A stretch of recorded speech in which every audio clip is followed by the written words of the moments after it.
And do you have thoughts about these non-deployment funds and what they should be used for? I know that listening sessions are going on. Yesterday was the first one, I believe. So by the time this comes out, we'll probably have had a few more. What do you think those should be used for, those funds? Yeah, I would just say that first, Minnesota's allocation for BEAD was 652 million. And based on our cost data analysis and the numbers that we had left to serve in Minnesota, again, based on our statutory goals, we figured about $1.2 billion to finish the job. So well under half of what we, again, Minnesota, not necessarily our federal partners, felt that we need to do so. So I didn't plan for non-deployment dollars at the beginning of all this because we knew we wanted to deploy broadband. However, with the tech neutral approach that we were given, we do have some dollars and we're figuring somewhere around the 200 million or so. I'd really like to see first and foremost contingency dollars. We know what RDOF looked like, even in state programs.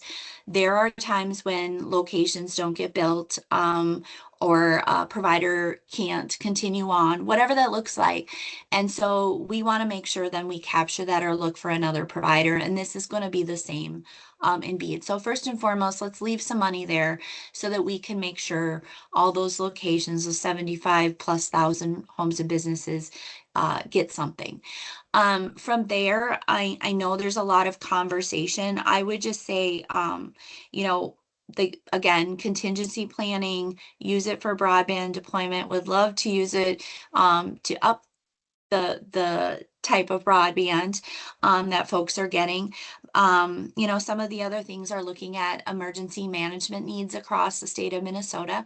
Again, I live in a rural community, and there's a lot of locations that, we rely on our emergency management neighbors, volunteers, and if they don't have access to getting notified when there's an emergency, or I can't call out for emergency, that's an issue.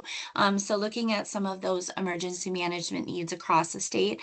I would also say something that has not been necessarily done that I'd also like to see is utility mapping, a standardized utility mapping across the state of Minnesota.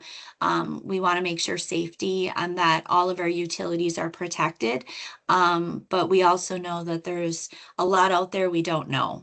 Greater Minnesota is a little easier because, I have one line and, it's a gas line in general, or the electrical line to the house. But, in highly populated or more dense areas, that's not necessarily the case. So not only utility mapping, but I think also just, targeting that broadband mapping too. But there's, every state has a little different viewpoint on that. And this is something that was kind of thrown on, what do you want to do? It will really, really, really depend on what the parameters NTIA puts out and how we can make sure that we're capturing those dollars in the best interest of our state once we know what that looks like. So the mission of BEAD was to connect everyone, and the position of Minnesota is, well, not enough. But you have a wish list, and deployment remains the first priority. That's Absolutely. understandable. Um, all right, and so Bree, can you talk to me about the support that you get in the state? I mean, so Governor Walz, national figure, he ran for vice president, been very outspoken against the administration. Does he take an active role in broadband? Is he interested in it? Well, I think Governor Walz, oddly enough, I worked very closely when he was a congressman as well, being in the Senate. And I think, we've been fortunate that he has been involved in and deeply cares about the deployment of broadband, even long before he was governor. And certainly I'm speaking for him. But I think, again, being a leader in broadband, that's not a surprise. I would say, as far as the state in general, it is a bipartisan issue. It's hard to argue why people don't need broadband, whether it's for healthcare, education, I bring this up, but like childcare, we have a childcare shortage in the state of Minnesota. One of the needs that our providers have is making sure they are able to access their community education, getting their licensing, if they're in food programs. Well, if you're in greater Minnesota, you can't make it in to places because you're maybe working 6 to 6. So having broadband allows you to be able to access what you need, do the things you need to be accredited online. And then that helps the economic development. It helps families be able to work because we have that supply of broadband or of childcare providers in outstate. So I'm fortunate for that reason. And again, I think it's just about giving people opportunities. And that's what broadband does.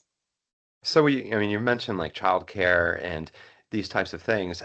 When it comes to, connecting people, is there also a focus on how to keep them safe once they do get connected? How do you uh, extend that support?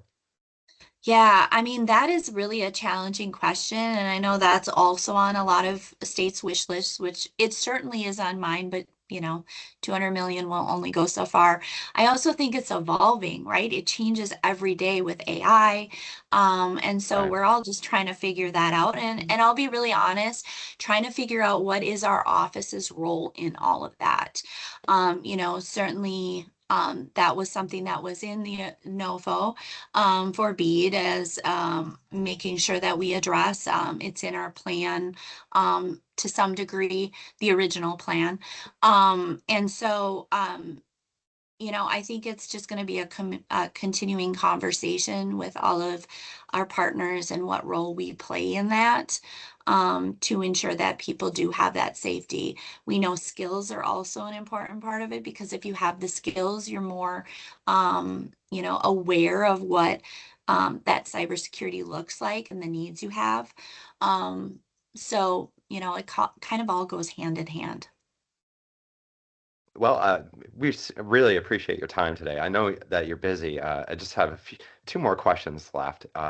If you can entertain me, do you have an idea? I know the office predated BEAD, but what about after BEAD? Are you starting to think that way? Yeah, well, like I said, we have active grants going on right now. We are in 4 rounds of line extension with the most recent one, the most active. We have 4 grant periods, 8 or 7, 8, 9, and 10, still doing construction, so a few years out. And as I said, we have over 155 locations that currently are not meeting statutory goal. If BEAD covers 75,000 of those locations, we still have a gap and there's still work to do. Our 2026 goals of 100 by 20 will not be met. And so we need to continue to look at that. As you mentioned, there's evolving things around AI, cybersecurity, skills, but also, again, technology continues. So what's next for broadband in general and that infrastructure and what does that look like? So our team stands ready to move and jump into whatever next the state prioritizes for our office. But I'm confident that the state will continue to want to be a leader.